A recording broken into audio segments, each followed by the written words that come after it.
Halo teman-teman investor, di video kali ini saya akan sedikit mereview saham Unilever Indonesia. Teman-teman pasti sudah sering mendengar bahwa industri consumer goods ini adalah industri yang kebal terhadap resesi, sehingga saham-saham di industri ini sering sekali direkomendasikan untuk investasi jangka panjang. Tapi kenapa ya saham Unilever ini sejak tahun lalu harga sahamnya cenderung menurun? Nah, sebelum kita bahas, teman-teman jangan lupa subscribe dulu untuk support channel ini agar channel ini dapat terus menyajikan konten-konten menarik lainnya.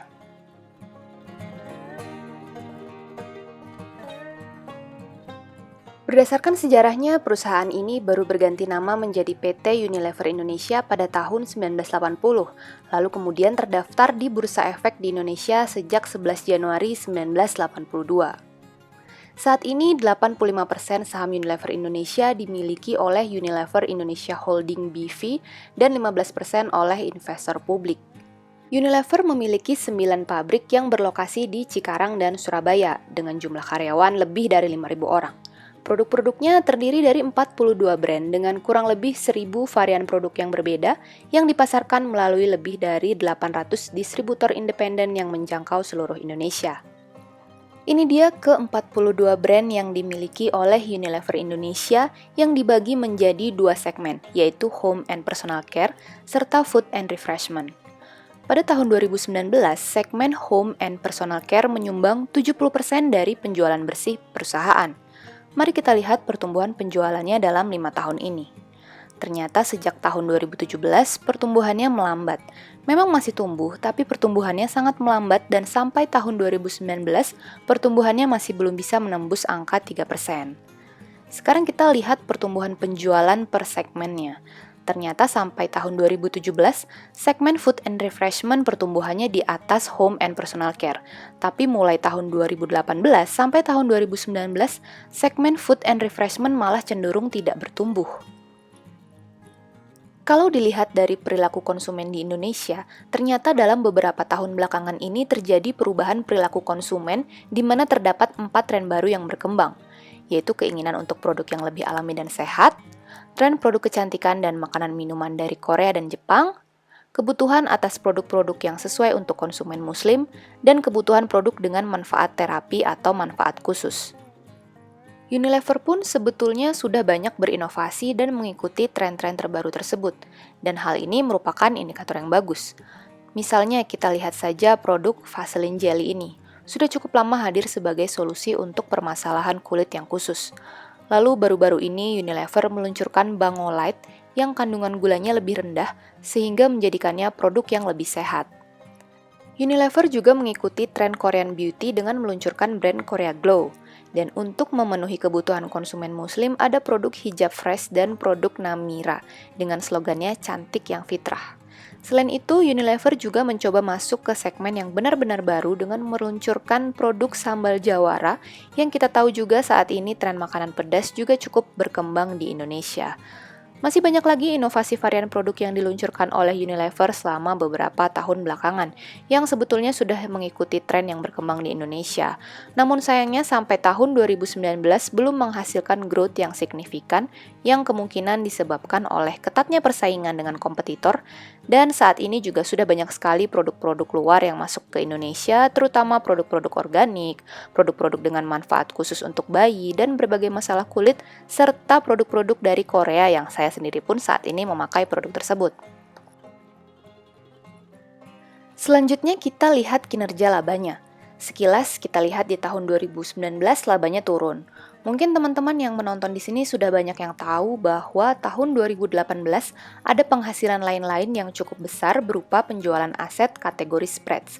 Sehingga kalau kita mau bandingkan kinerjanya tanpa pengaruh penjualan aset tersebut, kita bandingkan nilai EBITDA-nya lalu kurangi dengan nilai penjualan aset tadi. Ternyata dalam 5 tahun ini EBITDA-nya masih konsisten bertumbuh. Nah, Unilever Indonesia ini fundamentalnya terkenal sangat baik karena memiliki net profit margin, return on asset, dan return on equity yang tinggi. Selain itu, sahamnya juga diminati karena selalu konsisten membagi dividen. Nah, yang mau saya cermati di sini adalah current ratio-nya atau rasio lancarnya. Current ratio mengukur kemampuan perusahaan untuk melunasi hutang jangka pendek dengan menggunakan aset lancarnya. Dalam 5 tahun ini, current ratio perusahaan ternyata sangat rendah, nilainya di bawah 1, artinya perusahaan sebetulnya mengalami kesulitan likuiditas untuk membayar hutang jangka pendeknya. Namun di catatan laporan keuangan disampaikan bahwa risiko likuiditas ini dimanage dengan menggunakan fasilitas kredit. Dalam hal ini adalah fasilitas kredit dari bank. Fasilitas kredit tersebut adalah fasilitas pinjaman tanpa jaminan di mana jangka waktunya kurang dari 1 tahun. Di sini kita bisa melihat ya bagaimana bargaining power dari perusahaan sekelas Unilever ini cukup tinggi karena mendapatkan akses fasilitas kredit tanpa jaminan dengan bunga yang cukup rendah. Tapi hutang bank jangka pendek ini semakin lama kalau semakin bertambah tentu akan membebani laba perusahaan, walaupun saat ini porsi beban bunganya masih sangat kecil. Sekarang coba kita lihat laporan arus kasnya. Operating cash flow-nya selalu positif dan bertumbuh seiring dengan kenaikan penjualan. Perusahaan juga setiap tahun melakukan pengeluaran untuk investasi kecuali di tahun 2018. Nah, yang kita perlu cermati adalah ternyata di tahun 2019 dana cash yang dikeluarkan perusahaan untuk membayar dividen lebih besar daripada penerimaan cash-nya dari aktivitas operasionalnya. Dan kekurangan cash-nya tersebut ditutup dengan hutang bank jangka pendek. Saya tidak mengerti kenapa perusahaan melakukan pembayaran dividen yang berlebihan ini sampai-sampai harus berhutang. Menurut saya ini bukanlah indikator yang bagus untuk Unilever. Tapi mungkin teman-teman investor punya pendapat lain, boleh di-share di komen di bawah ya.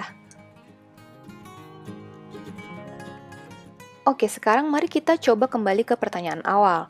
Faktanya perusahaan ini masih stabil walaupun growth-nya melambat, tapi kenapa kok harganya turun terus? Kalau melihat secara umum memang IHSG sekarang kinerjanya kurang memuaskan alias Mr. Market sedang pesimis dan Unilever juga sudah termasuk perusahaan mature yang pertumbuhannya melambat. Harga saham Unilever pun sekilas menurut saya mahal kalau dilihat dari PE dan PBV-nya. Sehingga ketika market mulai pesimis dan prospek kinerjanya di masa depan belum terlihat akan ada pertumbuhan yang signifikan, harganya kemungkinan masih belum akan naik signifikan. Jadi bagaimana menurut teman-teman? Apakah mungkin punya pendapat lain mengenai saham Unilever Indonesia? Share pendapat teman-teman dengan komen di bawah, oke? Sekian dulu video kali ini, semoga bermanfaat. Jangan lupa like dan subscribe. Happy learning, happy investing. Terima kasih.